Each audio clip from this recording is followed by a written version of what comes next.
എൻ്റെ പേര് അജാസ്. വീട്ടിലെന്നെ അജു എന്ന് വിളിക്കും. എനിക്കൊരു 24 വയസ്സുണ്ട് പ്രായം. താമസിക്കുന്നത് എറണാകുളത്താണ്. ഞാൻ ഡിഗ്രി എല്ലാം കഴിഞ്ഞ് ഇപ്പോൾ വെറുതെ നടക്കുന്നു. ഇടയ്ക്ക് ജോലിക്ക് പോയിരുന്നു. എന്നാലും ഞാൻ വീട്ടുകാർക്കും നാട്ടുകാർക്കുമെല്ലാം സഹായിയാണ്. പിന്നെ എൻ്റെ ഹോബി എന്താണെന്ന് വെച്ചാൽ ഈ പ്രായത്തിലെ എല്ലാ യുവാക്കളും ചെയ്യുന്നത് പോലെയൊക്കെ തന്നെ. പിന്നെ വീഡിയോസ് കാണലും പുസ്തക വായനയും. പിന്നെ ഞാൻ അത്ര ഡീസൻ്റ് ഒന്നുമല്ല. പെൺപിള്ളേരെ വളയ്ക്കുന്നത് എനിക്കിഷ്ടമുള്ള കാര്യമാണ്. അതിന് പ്രായവ്യത്യാസമൊന്നുമില്ല. 1-2 ആൻറ്റികൾ എനിക്ക് സെറ്റായിട്ടുണ്ട്. ഡേറ്റിംഗ് ചെയ്തിട്ടുണ്ട്.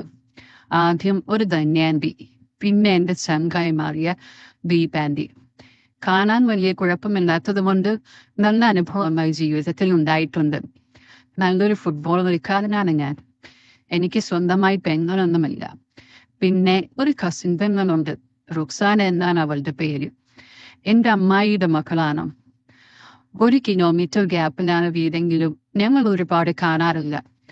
കാരണം അവളുടെ ഉമ്മ, അതായത് എൻ്റെ അമ്മായി, ഒരു പ്രത്യേക സ്വഭാവക്കാരിയാണ്. മോളെ കെട്ടിപ്പൂട്ടിയിട്ട് വളർത്താനാണ് അവൾക്കിഷ്ടം. പിന്നെ ഞങ്ങൾ കൂടുതൽ കാണുന്നത് എന്തെങ്കിലും ചടങ്ങുകളോ പരിപാടികളോ മറ്റോ ഉള്ളപ്പോഴാണ്. ആദ്യമൊക്കെ ഞാൻ അവളോട് വളരെ നോർമലായിട്ടാണ് ബിഹേവ് ചെയ്തുകൊണ്ടിരുന്നത്. പിന്നെ എൻ്റെ രീതികൾ മാറി തുടങ്ങി. എപ്പോഴും ബീഫും ബിരിയാണിയും മട്ടനും എല്ലാം കഴിക്കുന്നത് കൊണ്ട് തന്നെ അവൾ ആകെ ഒന്ന് കൊഴുത്തു. പ്രായത്തിൽ കവിഞ്ഞ വളർച്ചയാണ് റുക്കൂന്. അവൾക്ക് 19 വയസ്സാണ് പ്രായം. പക്ഷേ 36 വയസ്സിന്റെ വളർച്ചയാണെന്ന് തോന്നും. ഇടയ്ക്ക് അമ്മായിയുടെ വീട്ടിൽ പോകുമ്പോൾ പെണ്ണിനെ വീട്ടിലിടുന്ന ഡ്രസ്സ് കാണുവാൻ സാധിക്കും. ചിലപ്പോൾ ഒരു ഷോർട്ട്സും ബനിയനും മാത്രമായിരിക്കും ഇട്ടിരിക്കുന്നത്. എൻ്റെ പൊന്നോ, പൊളി കാഴ്ചയാണ്. സ്പർശനെ പാപം ദർശനെ പുണ്യമെന്നാണല്ലോ നമ്മുടെ സലീം കുമാരേട്ടൻ പറഞ്ഞിട്ടുള്ളത്. ഞാൻ മനസ്സിൽ ഒരുപാട് ആഗ്രഹിക്കും അമ്മായി ഇവളെ എനിക്ക് കെട്ടിച്ചു തന്നിരുന്നെങ്കിലെന്ന്. അമ്മായിയുടെ മകൾ എൻ്റെ മുറപ്പെണ്ണം കൂടിയാണല്ലോ. ഇപ്പോൾ പറഞ്ഞ ദർശന സുഖം എനിക്ക് വല്ലപ്പോഴും വീണി കിട്ടുന്ന ഒരു ഭാഗ്യമാണ്. കാരണം ഞാൻ അവിടെ ചെല്ലുമ്പോൾ അമ്മായി അവിടെയുള്ള സമയമാണെങ്കിൽ പിന്നെ പെട്ടെന്ന് തട്ടനും ബാൻഡും എല്ലാം എടുത്തിടും. എന്നിട്ട് തട്ടം ബനിയന്റെ മുകളിലൂടെ ചുറ്റിക്കൊണ്ട് നന്നായി മറയ്ക്കും. പ്രായത്തെ കവിഞ്ഞ പെണ്ണിന്റെ സൗന്ദര്യം ഒരു അന്യ പുരുഷൻ ആസ്വദിക്കാതിരിക്കാൻ വേണ്ടിയാണ് അമ്മായി അവളെ കൊണ്ട് അതെല്ലാം ചെയ്യിപ്പിക്കുന്നത്. അല്ലെങ്കിൽ അമ്മായിയുടെ കയ്യിൽ നിന്നും അവയ്ക്ക് നല്ല വഴക്ക് കേൾക്കും. കാരണം അമ്മായിക്കറിയാലോ, തൊട്ടാൽ പറ്റുന്ന പ്രായമാണ് പെണ്ണിൻ്റേത്. പിന്നെ എൻ്റെ പ്രായത്തിലുള്ള ആൺപിള്ളേരുടെ കാര്യമാണെങ്കിൽ പറയുകയും വേണ്ട. ഉറപ്പായും മോളെ വളയ്ക്കാനെല്ലാം നോക്കും. ഏതുമ്മയാണ് അതിനെ സമ്മതിച്ചു കൊടുക്കുന്നത്? ഞാനാണെങ്കിൽ അമ്മായിയുള്ളപ്പോൾ അവളോട് വലിയ തമാശകളൊന്നും പറയാറില്ല. പഠിത്തത്തെക്കുറിച്ചും മറ്റുമെല്ലാം ചെറുതായി സംസാരിച്ചിട്ട് വേഗം അവിടുന്ന് വലിയും. കാരണം ഞാൻ നേരത്തെ പറഞ്ഞതൊക്കെ തന്നെ. അതുകൊണ്ട് തന്നെ എനിക്ക് അമ്മായിയുടെ മുന്നിൽ നല്ല സർട്ടിഫിക്കറ്റാണ്. അവൻ നല്ല പയ്യനാണ് എന്ന് അമ്മായി പലപ്പോഴും പലരോടും പറഞ്ഞിട്ടുണ്ട്. എൻ്റെ മാമ ഗൾഫിലാണ്, അതായത് റുക്സാനയുടെ പാപ്പ. മാമ ഗൾഫിൽ കിടന്ന് സമ്പാദിക്കുന്ന കാശ് ഇവിടെ ഇരുന്ന് കൈകാര്യം ചെയ്യുന്നതും അമ്മായി തന്നെയാണ്. ഒരാൾക്കും ഒരു 5 പൈസ പോലും അമ്മായി കൊടുക്കാറില്ല. എൻ്റെ വാപ്പ ഒരു ദിവസം അമ്മായിയോട് കുറച്ച് ക്യാഷ് കടം ചോദിച്ചു. ഇവർ കയ്യിൽ കാശ് വെച്ചിട്ടും വാപ്പയുടെ മുഖത്ത് നോക്കി ഇല്ല എന്ന് പറഞ്ഞു. പിന്നെ ഈ കാശെല്ലാം വെച്ച് അമ്മായി ചെയ്യുന്ന നല്ല കാര്യം എന്താണെന്ന് വെച്ചാൽ അവർ നല്ല ഭക്ഷണമെല്ലാം മകൾക്കുണ്ടാക്കി കൊടുത്ത് നല്ല കൊഴുത്ത ചരക്കാക്കി മാറ്റിയിട്ടുണ്ട്. പക്ഷേ ഒരാൾക്കും അതുവഴി പോകാൻ പറ്റാത്ത അവസ്ഥയാണ്. അമ്മായിക്ക് എല്ലാവരെയും സംശയമാണ്. ഡെലിവറി ബോയ്സിനെ ഒന്നും വിശ്വസിക്കാൻ പറ്റാത്ത കാലമാണെന്ന് പറഞ്ഞുകൊണ്ട് ഓൺലൈനിൽ ഫുഡ് ഓർഡർ ചെയ്യാൻ പോലും ഈ അമ്മായി റുക്സാനയെ സമ്മതിക്കാറില്ല. ശരിക്കും പറഞ്ഞാൽ റുക്സാന ഒരു കൂട്ടിലിട്ട തത്ത തന്നെയാണ്. അങ്ങനെ ഇരിക്കെ റുക്സാനയെ ഒന്ന് കാണാൻ ആഗ്രഹം തോന്നി നിന്നപ്പോഴാണ് ഇൻസ്റ്റഗ്രാം നോട്ടിഫിക്കേഷൻ കണ്ടത്. ദീപാൻറ്റിയാണ്. നേരത്തെ ഞാൻ പറഞ്ഞില്ലേ? ഓ സോറി, ഡീറ്റെയിലായി പറഞ്ഞില്ല അല്ലേ? ആ കഥ ആദ്യം പറയാം. ദീപാൻറ്റിക്ക് മെസ്സേജിനൊരു റിപ്ലൈ കൊടുക്കട്ടെ. ദീപാൻറ്റിയെ പറ്റി പറയുകയാണെങ്കിൽ ഞങ്ങൾ പരിചയപ്പെടുന്നത് ഡൽഹിയിൽ വെച്ചാണ്. കുറച്ചുനാൾ മുമ്പ് ഞാൻ എൻ്റെ ജോലിയുടെ ആവശ്യമായി ഡൽഹിയിൽ ചെന്നപ്പോൾ അവിടെ ഒരു റെസ്റ്റോറൻറ്റിൽ വെച്ചാണ് ആൻറ്റീനെ പരിചയപ്പെട്ടത്. അന്ന് എൻ്റെ പേഴ്സ് കാണാതെ പോയിരുന്നു. റെസ്റ്റോറൻറ്റിൽ വെച്ച് മറന്നു പോയതാണ്. ആൻറ്റിയുടെ കയ്യിൽ അത് കിട്ടി. അതെനിക്ക് കൊണ്ട് തന്നപ്പോൾ കാണാതായ പേഴ്സിന്റെ കൂടെ ഒരു നല്ല ഫ്രണ്ടിനെയും കിട്ടി എനിക്ക്. ആൻറ്റിക്ക് അവിടെ ഒരു ചെറിയ ഹോം സ്റ്റേ പരിപാടി ഉണ്ടായിരുന്നു. അങ്ങനെ ഞാൻ ഡൽഹിയിലെ ഫുഡ് കഴിച്ച് ബില്ല് പേ ചെയ്യാനായി ഇറങ്ങുമ്പോഴാണ് ആൻറ്റീനെ റെസ്റ്റോറൻറ്റിൽ വെച്ച് കാണുന്നതും പരിചയപ്പെടുന്നതും. ഇല്ലായിരുന്നെങ്കിൽ ആ റെസ്റ്റോറൻറ്റിലെ അടുക്കളയിലെ പാത്രം കഴുകേണ്ടി വന്നേനെ. ഞങ്ങളെന്ന് സംസാരിച്ചു. ഞാനൊരു ഹോട്ടലിലാണ് സ്റ്റേ ചെയ്യുന്നതെന്ന് പറഞ്ഞു. ആൻറ്റി പറഞ്ഞു, എനിക്ക് സ്വന്തമായി ഒരു ഹോം സ്റ്റേ ഉണ്ട്, നിനക്ക് താല്പര്യമുണ്ടെങ്കിൽ അവിടെ വന്നോളൂ, അതുപോലെ നല്ല കേരള ഫുഡ് ഉണ്ടാക്കിത്തരാം എന്ന് പറഞ്ഞു. ഞാൻ ആൻറ്റിയുടെ ഹോം സ്റ്റേ കാണാനായി പോയി. എനിക്ക് നല്ലൊരു ചായയും സ്നാക്സും തന്നു. ഞാൻ ഹോട്ടലിൽ പോയി ചെക്ക് ചെയ്തിട്ട് വരാമെന്ന് പറഞ്ഞു പോയി. അങ്ങനെ അന്ന് ഞാൻ അവിടെ വന്ന് താമസമായി. 3 ദിവസത്തേക്കും കൂടെ ഞാൻ ഡൽഹിയിലുണ്ടായിരുന്നുള്ളൂ. ആ 3 ദിവസം നല്ല അടിപൊളി ഫുഡും കഴിച്ച് അതുപോലെ ആൻറ്റിയായി നല്ല കമ്പനിയായി അവിടെ കൂടി. ആൻറ്റിക്ക് 55 വയസ്സുണ്ട്. ആൻറ്റി നല്ല അടിപൊളിയായിട്ട് സംസാരിക്കും. ഒരുപാട് കാര്യങ്ങൾ ചോദിച്ചു. വീട്ടിലെ കാര്യങ്ങൾ, ഫ്യൂച്ചർ പ്ലാൻ, അങ്ങനെ ഒരുപാട് സംസാരിച്ചു. ആൻറ്റി വെൽ സെറ്റിൽഡ് ആണ്. ഹസ്ബൻഡ് ഒരു ആക്സിഡന്റിന് പറ്റി. അതിനുശേഷം അധികം മിണ്ടാറില്ല. പുള്ളി അല്ലെങ്കിലും കുറച്ച് റിസർവ് ടൈപ്പാണ്. ആരുടേതായ ഒരു ലൈഫിൽ ഒതുങ്ങിക്കൂടുന്നു. മക്കളെ എല്ലാം കെട്ടിച്ചു. എല്ലാരും വിദേശത്താണ്. റിട്ടയർഡ് ലൈഫ് ഹാപ്പി ആയിട്ട് ആഘോഷിക്കുവാൻ ഇപ്പോൾ. ഹോബീസ് ആയിട്ട് പൂന്തോട്ടം, വൈൻ മേക്കിംഗ്, അങ്ങനെ ഒരുപാട് കാര്യങ്ങൾ ചെയ്യുന്നുമുണ്ട്. അതിൻ്റെ കൂടെ സൈഡായിട്ട് ചെയ്യുന്നതാണ് ഹോം സ്റ്റേ പരിപാടി. അങ്ങനെ ഞാൻ ഡൽഹിയിൽ നിന്നും തിരിച്ചു പോന്നു. അതിനുശേഷം ഡൽഹിയിൽ ആര് പോകുന്നുണ്ടെങ്കിലും ഞാൻ ആൻറ്റിയുടെ നമ്പർ കൊടുത്ത് അവിടെ സ്റ്റേ ചെയ്തോളാൻ പറയും. അങ്ങനെ ആൻറ്റിക്ക് നല്ല ബിസിനസ്സും കിട്ടാൻ തുടങ്ങി. അങ്ങനെ ഞങ്ങൾ കൂടുതൽ കാര്യങ്ങൾ സംസാരിക്കാൻ തുടങ്ങി. പക്ഷേ വേറെ രീതിയിലുള്ള സംസാരങ്ങൾ ഒന്നും തന്നെ ഇല്ലായിരുന്നു. ഞാൻ കാരണം ആൻറ്റിക്ക് ഒരുപാട് ബിസിനസ് കിട്ടിയത് കൊണ്ട് തന്നെ ആ ഒരു സ്നേഹം എപ്പോഴും എന്നോടുണ്ടായിരുന്നു. പിന്നീട് എനിക്ക് ജോലി ആവശ്യത്തിനായി ഇടയ്ക്ക് പോകേണ്ടി വന്നു. വല്ലപ്പോഴും മാത്രം. ഡൽഹിയിലേക്ക് ചെല്ലുന്നത് കുറവായിരുന്നു. എന്നാലും ആൻറ്റി അവധിക്കാലങ്ങളിൽ ഡൽഹിയിലേക്ക് ക്ഷണിക്കും. ഇനി ആൻറ്റിയെ പറ്റി പറയുകയാണെങ്കിൽ ആളിരുനിറമാണ്. പക്ഷേ സംസാരം കൊണ്ടും പേഴ്സണാലിറ്റി കൊണ്ടും നമുക്ക് ആളോടൊരു ബഹുമാനം തോന്നും. അത്രയ്ക്ക് നല്ല ക്യാരക്ടറാണ് ആൻറ്റിയുടെ. 55 വയസ്സുണ്ടെങ്കിലും ഒട്ടും ഉടവ് തട്ടാത്ത നല്ല ഷേപ്പുള്ള ബോഡിയാണ് ആൻറ്റിയുടെ. അത് ആൻറ്റിയുടെ ജീവിത രീതി കൊണ്ട് മെയിൻറ്റെയിൻ ചെയ്തെടുക്കുന്നതാണ്. പിന്നെ ഹസ്ബൻഡ് ആക്സിഡന്റ് ആയി കിടക്കുകയില്ലേ. അങ്ങനെ ഫോണിൽ കൂടെ മാത്രം വല്ലപ്പോഴും അന്വേഷിച്ചുകൊണ്ടിരുന്ന ഞങ്ങൾ ഒരു തവണ എനിക്ക് ഡൽഹിയിൽ ചെല്ലേണ്ട ഒരു ആവശ്യം വന്നു. അന്ന് ആൻറ്റീനെ കോണ്ടാക്ട് ചെയ്തിട്ട് ഞാൻ അവിടേക്ക് ചെന്നു. ആൻറ്റിക്ക് എന്നെ കണ്ടതും ഒരുപാട് സന്തോഷമായി. കാര്യം എന്നെ 2 വർഷത്തിന് ശേഷമാണ് കാണുന്നത്. ഫോണിൽ കൂടെ വല്ല കാലത്തും വിളിച്ച് വിവരങ്ങൾ അന്വേഷിക്കും എന്നതിലുപരി നേരിട്ട് കാണുന്നത് 2 വർഷങ്ങൾ കഴിഞ്ഞാണ്. നീയൊന്ന് വലിയ ചെക്കനായി പോയല്ലോ, അന്നിവിടെ വന്നപ്പോ പൊടി പയ്യനായിരുന്നു എന്നൊക്കെ പറഞ്ഞായിരുന്നു ആൻറ്റിയുടെ സ്വീകരണം. എല്ലാം റെഡിയാക്കി വെച്ചിട്ടുണ്ടായിരുന്നു. അങ്ങനെ അവിടെ നിന്ന് സംസാരിച്ചു. വൈകുന്നേരം കപ്പയും മീൻകറിയും ഒക്കെ തന്നു.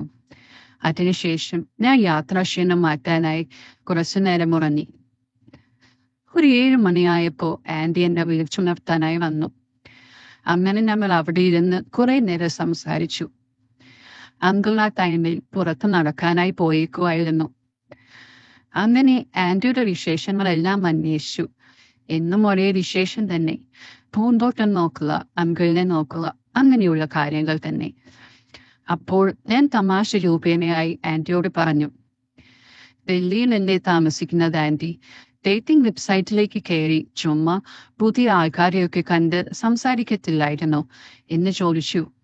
അപ്പോൾ ആൻറ്റി പറഞ്ഞു, പിന്നെ ഈ പ്രായത്തിലെ ഒന്ന് പോടാ ചെക്ക. അപ്പൊ ഞാൻ പറഞ്ഞു, ആൻറ്റിക്ക് അറിയാൻ വയ്യാനിട്ട. ആൻറ്റിക്ക് ഇപ്പൊ എത്ര വയസ്സുണ്ട്? 55. വെബ്സൈറ്റ് നോക്കിയാൽ അറിയാം. 40-നും 70-നും ഇടയിലുള്ള സ്ത്രീകൾ ഒരുപാടുണ്ട്. അവര് കളി മാത്രമല്ല ഉദ്ദേശിക്കുന്നത്, നല്ലൊരു ഫ്രണ്ടിനെ അല്ലെങ്കിൽ സംസാരിക്കാൻ ഒരാളിനെ അങ്ങനെ നോക്കുന്നവരുമുണ്ട്. അപ്പോൾ ആൻറ്റി പറഞ്ഞു, പിന്നെ ഇതൊക്കെ ഈ പ്രായത്തിൽ ആരാ ചെയ്യാൻ പോകുന്നതെന്ന്. അപ്പോൾ ഞാൻ പറഞ്ഞു, ഇതിനൊക്കെ അങ്ങനെ പ്രായം വല്ലതുമുണ്ടോ? ചുമ്മാ ഒരു പ്രൊഫൈൽ എടുത്തിട്ട് നോക്ക്. ചെറിയ പിള്ളേര് തൊട്ട് വലിയ ആൾക്കാർ വരെ ആൻറ്റിക്ക് റിക്വസ്റ്റ് അയക്കുമെന്ന് പറഞ്ഞു. ചെറിയ പിള്ളേരോ? ആൻറ്റി ചോദിച്ചു. ഞാൻ പറഞ്ഞു, എന്റെയൊക്കെ പ്രായത്തിലുള്ള 25-35 വയസ്സ് പ്രായത്തിലുള്ളവരെയൊക്കെ ആൻറ്റിക്ക് റിക്വസ്റ്റ് അയക്കും. അവരുടെ എല്ലാം ഉദ്ദേശം വേറെ പലതുമായിരിക്കും. പക്ഷേ നോക്കിയും കണ്ടൊക്കെ സെലക്ട് ചെയ്തോണം.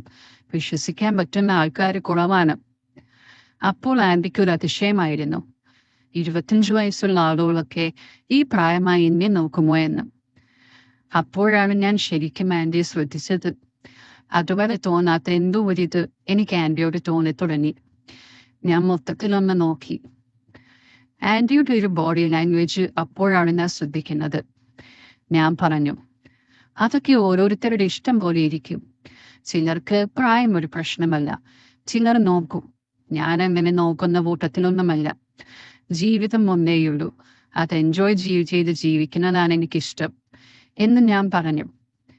ആൻറ്റി ചിരിച്ചുകൊണ്ട് കുസൃതി ചോദ്യം പോലെ എന്നോട് ചോദിച്ചു, പിന്നെ നീ ആണെങ്കിൽ ഇപ്പോൾ എന്നെ ഡേറ്റ് ചെയ്യാൻ വരുമോ എന്ന്. ഞാൻ പറഞ്ഞു, അതിനിപ്പോ എന്താ, നമുക്ക് ഡേറ്റ് ചെയ്യാമല്ലോ, ഞാനാണ് ഇന്ന് തൊട്ട് ആൻറ്റിയുടെ ബോയ് ഫ്രണ്ട് എന്ന് പറഞ്ഞു.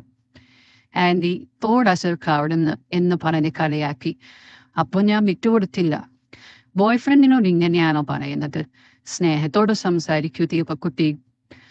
അപ്പോൾ വീണ്ടും ചിരിച്ച് കുറെ കാര്യങ്ങൾ സംസാരിച്ചു. അപ്പോഴാണ് പറയുന്നത്, ആൻറ്റി എന്തെങ്കിലുമൊക്കെ സന്തോഷം അറിഞ്ഞിട്ട് 15 വർഷത്തിൽ മുകളിലായിരിക്കുന്നു എന്ന്.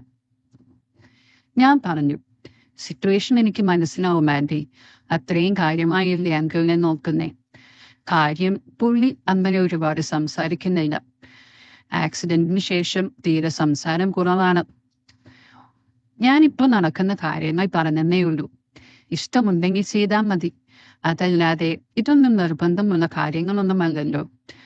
ആൻറ്റി ഇവിടെ ബോറടിച്ചിരിക്കുമ്പോൾ ബോറടി മാറ്റാനൊരു വഴി. അപ്പോൾ ആൻറ്റി പറഞ്ഞു, എങ്കിലും നീ പറഞ്ഞപ്പോ ഈ പ്രായത്തിലും ഇതിനൊക്കെ സ്കോപ്പ് ഉണ്ടോ എന്ന് ഞാൻ ആലോചിച്ചു പോയി. ഞാൻ പറഞ്ഞു, ഇതിനങ്ങനെ പ്രായ വ്യത്യാസമൊന്നുമില്ല. എൻ്റെ ഒരു ഫ്രണ്ട് ഇതുപോലെ ഒരു ആൻറ്റീനെ ഏറെക്കുറെ സെയിം പ്രായം ഡേറ്റ് ചെയ്തിട്ടുണ്ട്. അവൻ പറഞ്ഞ് കേട്ടിട്ടുണ്ട്, പ്രായം കഴിഞ്ഞ് എല്ലാം നിന്നു എന്ന് വിചാരിക്കുന്ന സ്ത്രീകളിൽ പിന്നീടൊരു തുടക്കമുണ്ടായാൽ അവർ നല്ല രീതിയിൽ ആസ്വദിക്കുമെന്ന്.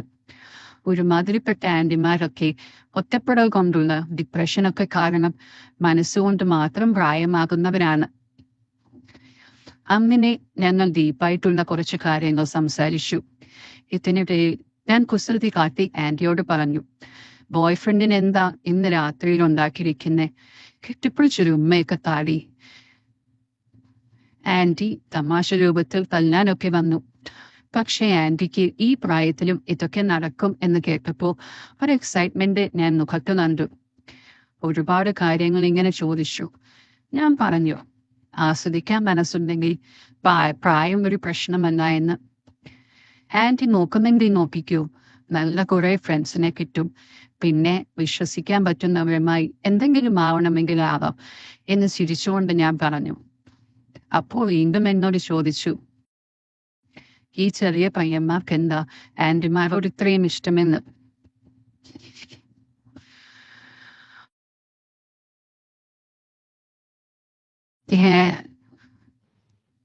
ആൻറ്റിമാരിൽ കുറെ പേരുണ്ട്, എനിക്ക് കേട്ടറിവാണ്, സ്നേഹം ലഭിക്കുന്നില്ല എന്ന്.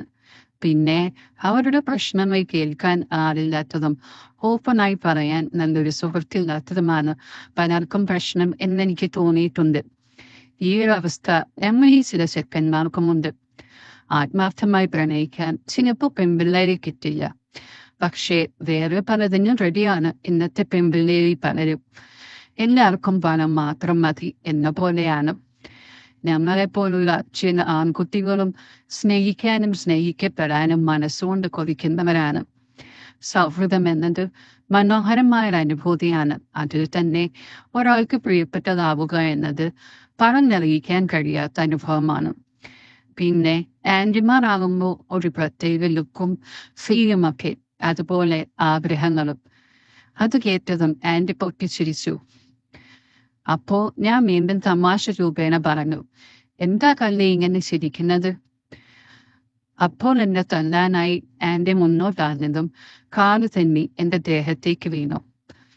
ആൻറ്റി ആകെ വെപ്രാളപ്പെട്ടിരുന്നേറ്റു. ആൻറ്റിക്ക് പെട്ടെന്ന് എന്ത് ചെയ്യണമെന്നറിയത്തില്ല. എന്നോട് പോയി കുളിച്ചിട്ട് വാ, ഭക്ഷണം കഴിക്കാമെന്ന് പറഞ്ഞ് റൂമിലേക്ക് പോയി. ഞാനും ആകെ എന്തോ പോലെ ആയിപ്പോയി ആൻറ്റി പെട്ടെന്ന് അങ്ങോട്ട് പോയപ്പോൾ. അതിനുശേഷം ഭക്ഷണം കഴിച്ചപ്പോഴൊക്കെ അങ്കിളും ഉണ്ടായിരുന്നു. നമ്മൾ നോർമലായി എല്ലാ കാര്യങ്ങളും സംസാരിച്ച് ചിരിച്ച് കളിച്ച് അവിടെ വിശേഷങ്ങൾ പറഞ്ഞിരുന്നു. ശേഷം ഗുഡ് നൈറ്റ് പറഞ്ഞ് ഞാനും റൂമിലേക്ക് വന്നു. ഒരു 10 മണിയായപ്പോ ആൻറ്റിയുടെ മെസ്സേജ് വന്നു. എടാ, നീ ഉറങ്ങിയോ?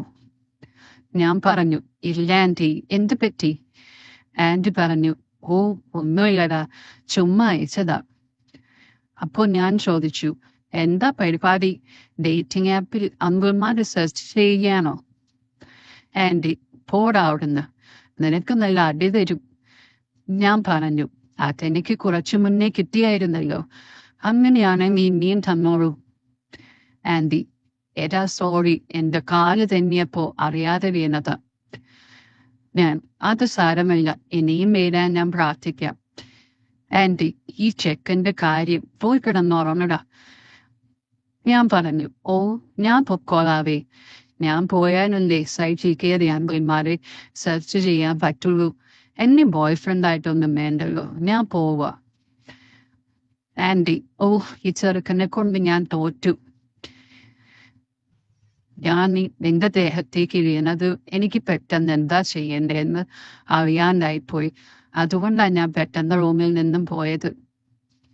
ഞാൻ പറഞ്ഞു, എനിക്കും പെട്ടെന്ന് ആൻറ്റി പോയപ്പോൾ ഒരു വല്ലായ്മ തോന്നി. ഞാൻ ചെയ്തത് എന്നെ ഇഷ്ടമായില്ല എന്ന്.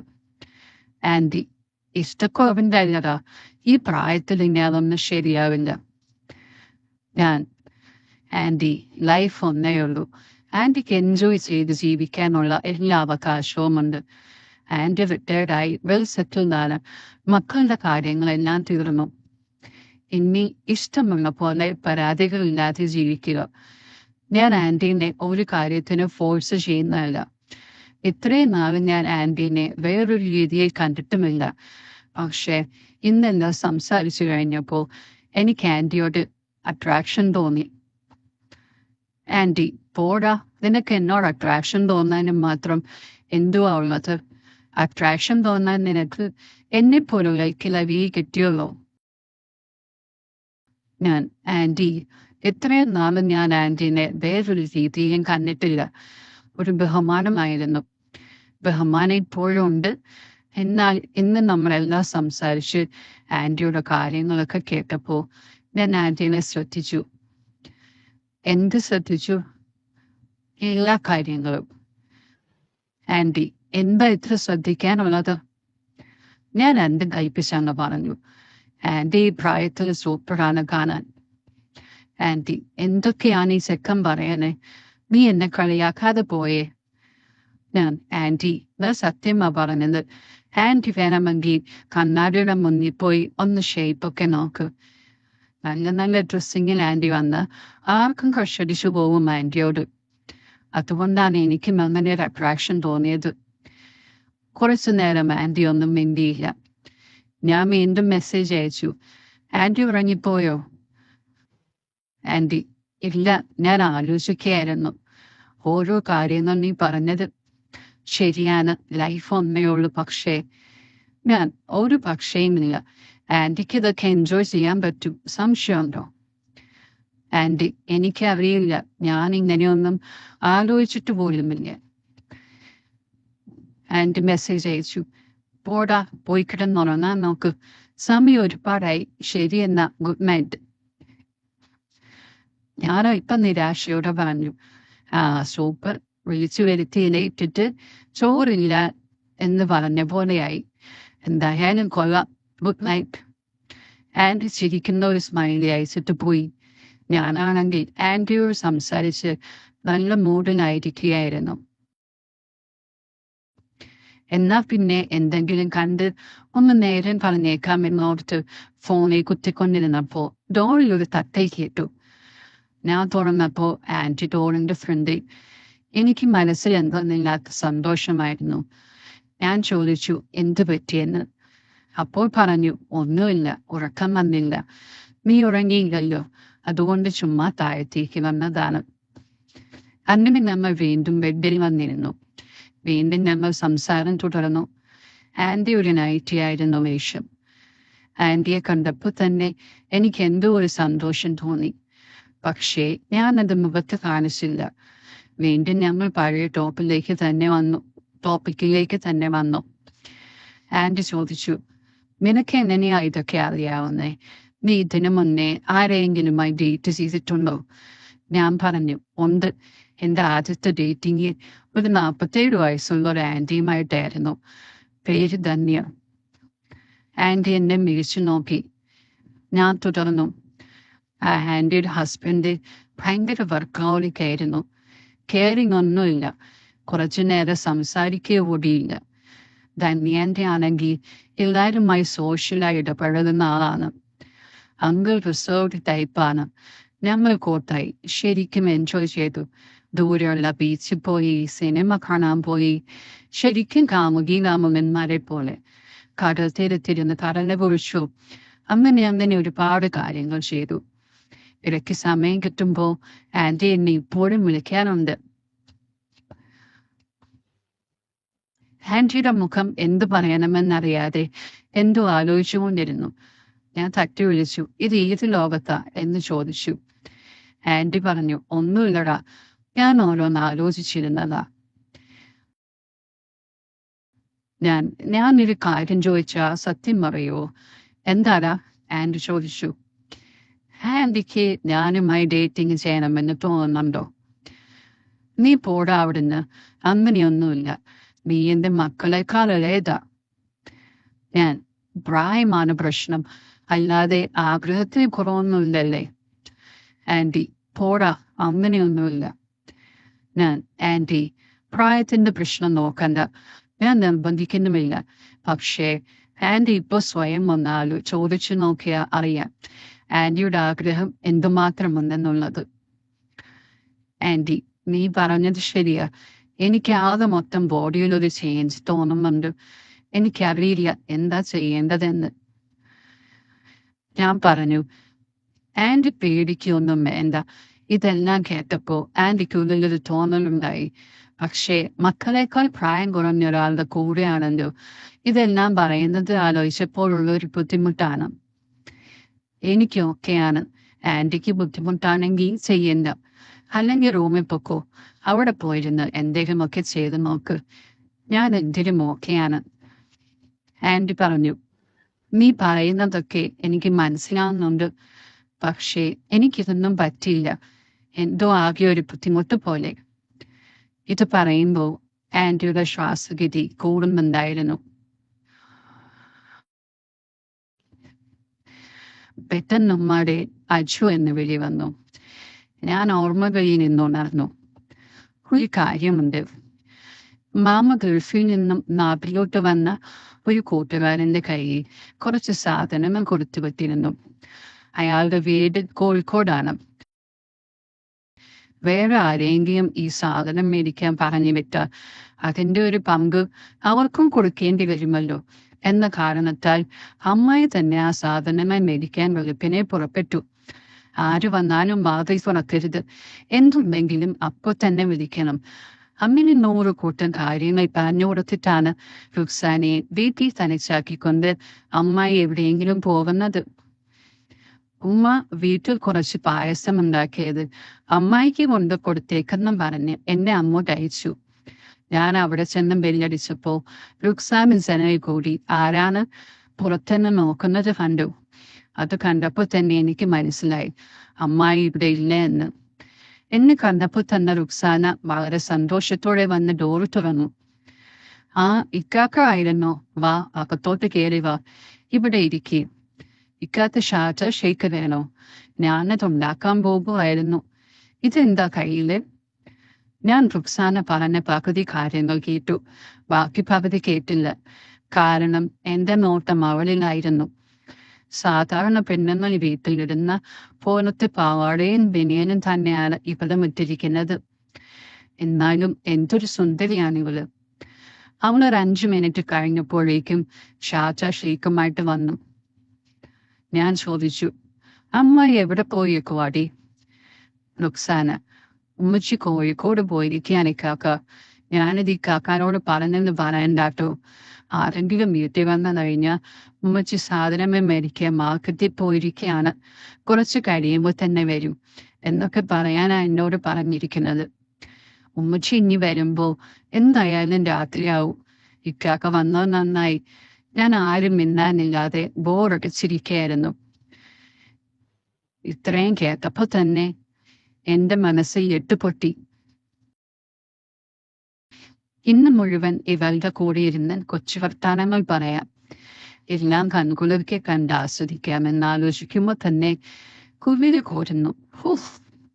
എന്തൊക്കെയായാലും ഇവളെ കിട്ടുന്നവന്റെ ഭാഗ്യമാണ്. അമ്മായി ഇല്ലാത്തത് കൊണ്ട് തന്നെ ഇവള് പറുതയിട്ട് മറയ്ക്കുവാനൊന്നും മെനക്കിടുന്നില്ല. ഭാഗ്യം.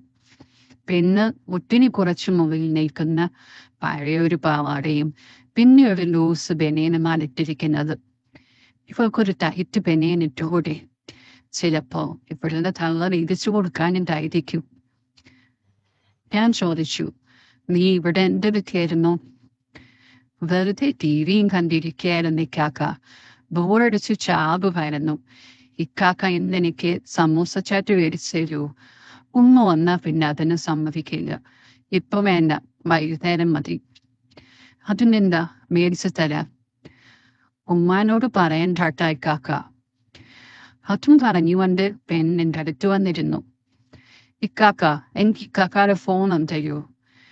ഞാൻ ഫോൺ പോക്കറ്റിൽ നിന്ന് എടുക്കാൻ നോക്കുന്നതിൻ്റെ ഇടയിൽ എന്റെ കൈമുട്ടൊന്ന് തട്ടി. ഞാൻ മൊബൈൽ പോക്കറ്റിൽ നിന്ന് മുഴുവൻ എടുത്തില്ല. പകുതി പുറത്തെടുത്തപ്പോഴേക്കും അവൾ തന്നെ എന്റെ പോക്കറ്റിൽ നിന്ന് ബാക്കി വലിച്ചൂരിയെടുത്തു. ഇക്കാക്ക, ഇതിന്റെ ലോക്ക് ഒന്ന് മാറ്റിത്തരുമോ? അത് അൺലോക്ക് ചെയ്യണമെങ്കിൽ എന്റെ ഫിംഗർ പ്രിന്റ് ജസ്റ്റ് ഒന്ന് വെച്ചാൽ മതി. പക്ഷേ ഞാൻ എന്റെ കൈ അവളെ മുട്ടിച്ചുകൊണ്ട് അതിന്റെ പാറ്റേൺ അടിച്ചുകൊണ്ട് അൺലോക്ക് ചെയ്തു. ഞാൻ അങ്ങനെ മുട്ടിയിട്ടും പെൺമതത്ര കാര്യമാക്കുന്നില്ല. അവൾക്കറിയില്ലല്ലോ എന്റെ ഉള്ളിൽ ഒളിച്ചിരിക്കുന്ന മൃഗത്തെ. ഫോണിൽ ധാരാളം വീഡിയോസ് ഒക്കെ ഉണ്ട്, പക്ഷേ എന്നാൽ ലോക്കാണ്. പെണ്ണിന് അതൊന്നും കയറുവാൻ പറ്റില്ല. ലോക്കാക്കണ്ടായിരുന്നു. പെണ്ണത് കാണണമായിരുന്നു. അതിൽ പിടിച്ച് കയറായിരുന്നു. ഒരു ചാൻസ് നഷ്ടപ്പെട്ടു. അവൻ എന്റെ മൊബൈലിൽ ഗെയിംസ് ആണ് നോക്കുന്നത്. പെണ്ണിപ്പോഴും അതിൽ നിന്ന് പോലും കയറി വന്നിട്ടില്ല. അവൾ അവളുടെ കാല് രണ്ടും സെറ്റിൽ കയറ്റി വെച്ച് ഫോണിൽ കളിക്കുവാൻ തുടങ്ങി. ഞാൻ അവളെ മുട്ടിയുരുമി അടുത്തിരുന്നു. ഇവളുടെ മുന്നിൽ നിന്ന് വില പോയാലും കുഴപ്പമില്ല. ഞാനത് മനസ്സിൽ ഉറപ്പിച്ചുകൊണ്ട് എന്നെ പരമാവധി കൺട്രോൾ ചെയ്തു. ഞാൻ ചോദിച്ചു, നിനക്ക് ഒരുമാതിരി ജീവാസമാണല്ലേ ഇവിടെ? പറയാനൊന്നോ, മടുത്തു ഇക്കാക്ക. ഇക്കാക്കാനോട് തന്നെ ഇങ്ങനെ സംസാരിച്ചിട്ട് എത്ര നാളായി. ആദ്യം ഒന്ന് പുറത്തു പോകുന്നത് പഠിക്കാൻ പോകുമ്പോഴാ. ഞാൻ ഒരു 2 മിനിറ്റ് എത്താൻ താമസിച്ച ഉമ്മ ഒരു 100 ചോദ്യം ചോദിക്കും. മടുത്തു. നിന്റെ കൂട്ടുകാരൻ നിന്നെ കളിയാക്കാറുണ്ടോ? ഉണ്ടോന്നോ? എന്നെ പാലുകുപ്പി എന്നാ വിളിക്കുന്നത്. എന്റെ ഫ്രണ്ട്സൊക്കെ നല്ല എൻജോയ് ചെയ്ത് നടക്കുന്നത് കാണുമ്പോൾ എനിക്കും കൊതിയാവാറുണ്ട്. പക്ഷേ പേടി കാരണം ഞാൻ ഒന്നിനും നിൽക്കാറില്ല. ഞാൻ അപ്പൊ ചോദിച്ചു, നിനക്ക് ഏത് തരത്തിൽ എൻജോയ്മെന്റ് ഒക്കെയാണ് ഇഷ്ടം?